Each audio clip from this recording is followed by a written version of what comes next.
How's everybody doing today? I hope everybody's well. Today I want to share a little bit of my personal opinion and my thoughts on an album by this group called Starcastle. They are from Illinois and this is their self-titled debut released in 1976. Now, for those who are familiar with Starcastle, you're going to make a lot of connections with Yes and similarities to Yes. I'm not going to deny that because that's definitely what you're going to get. I think they get a lot of flack for that, which is a little bit a shame to me because I think they're very talented musicians. Going back to the Yes thing, I feel I can break it down into two different reasonings why. First being bassist Gary Strader. His bass tone is almost identical to that of Chris Squire, and even Terry Luttrell sounds a lot like a young John Anderson at a lot of points on the album and subsequent albums as well. But having said that, I do hear a lot of other influences such as early Emerson, Lake and Palmer, Camel, and even a little bit of Gentle Giant as well. Now, in addition to the Yes thing, there are some highly original compositions on this album that to me are really worth your time and you should hear them. And I do recommend you look them up on Spotify. I'm sure they're all over YouTube. In fact, I know they're on YouTube. So anyways, let's get into the tracks for a little bit here. I'll give you a little bit of how I feel about them. Anyways, the first track on the album is called Lady of the Lake. This is probably their most known song. I remember hearing it for the first time, and if I didn't know any better or didn't realize who Starcastle was, I would probably have thought it was Yes. It really has a similar feel to it. It is also the longest song on the album at over 10 minutes long. The guitar playing isn't quite as up to par as Steve Howe, but it's sufficient and it does drive this song especially along. I have to give credit to the keyboardist, organist, Herb Schilt.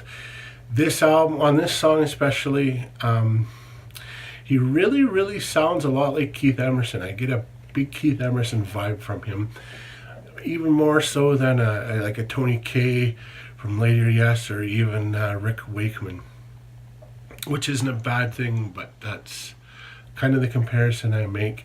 And it also reminds me of some of the sections of Close to the Edge.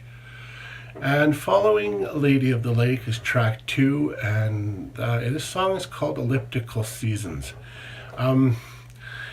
Once again, when I first heard the opening little introduction, right away I'm thinking And You and I, which it does sound not similar in the sense that it sounds the same, but you get the same vibe that they were trying to copy Yes without copying them, and they succeeded.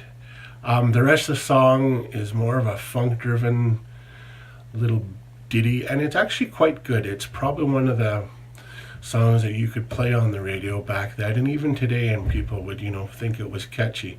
Again, the synthesizer lead from Herb Schilt is amazing, and it really reminds me of Peter Barden's of Camel on that song. Track 3 is a song called Forces, and this is the one track on the album where I think Luttrell doesn't sound anything like John Anderson. This time, and you go back again, you pick up where their influences, different band members are getting from different, probably people that have inspired them, and you pick up on this one. You hear a lot of Rick Wakeman on this song. You can tell he obviously influenced, and it also to me sounds very original and fresh.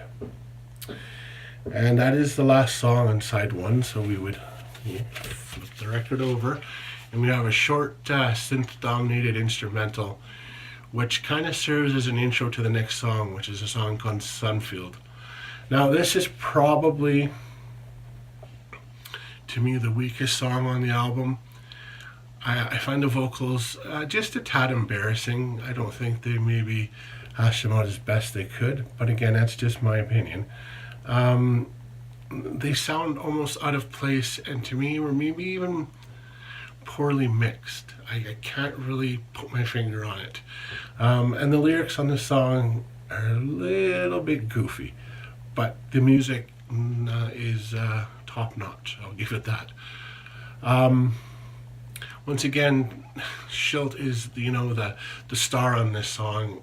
He's given his synthesizers quite a workout. And another thing I noticed on this song too was the guitars take a more submissive role, and that's kind of where I get the Gentle Giant vibe. The next track is called To the Fire Wind, and this would be the last vocal composition on the album, and it's another vehicle for bass player Strader to display his Rickenbacker masteries. He's all over it. It's awesome. And once again, Yes fans who adore the fragile area of their discography and earlier stuff will feel very familiar with Starcastle, and they should seek out this album as soon as possible. The last track is a song called Nova, and again, it's an instrumental piece. And this is a song where everybody in the group kind of gets to show their chops, except the bass. I don't know why there's not a lot of bass presence in it.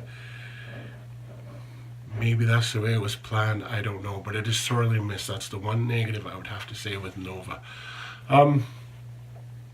In fact, these two tracks, Stargate and Nova, are just brief instrumentals that are best approached and maybe should only be in the context of intros or outros to their surrounding songs. Rating them on their own, I think, is a little bit unfair because it just kind of sets up and ends those other tracks that I mentioned. On a closing note, as I mentioned before, there are moments where Starcastle really sounds like Yes. This is not an over frequent occurrence. It is understandable to make that comparison definitely on this album, quite a bit actually, but it does not hinder the album to a point where you think Starcastle is a complete copycat. You could see possibly where they would go in the future.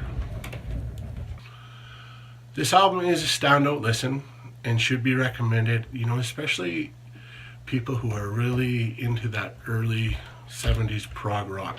This should be one that should be definitely listened to. They should be commended for putting this kind of an effort into a debut album, and it clearly shows that these guys know their instruments, know their influences, and know how to write good songs. I suggest just kick back and listen to this album. It really, truly deserves recognition, and it won't be a waste of your time. I can guarantee that. I'm going to give it a rating of C+. It's a good album, but it's not essential to your collection. That's why I would say Spotify it or download it, or as I did, you can pick them up in the wild, and I think I paid $3 for it. It wasn't a waste of time at all. So anyways, that's been Starcastle. Thanks for your time, guys, and we'll talk to you guys soon.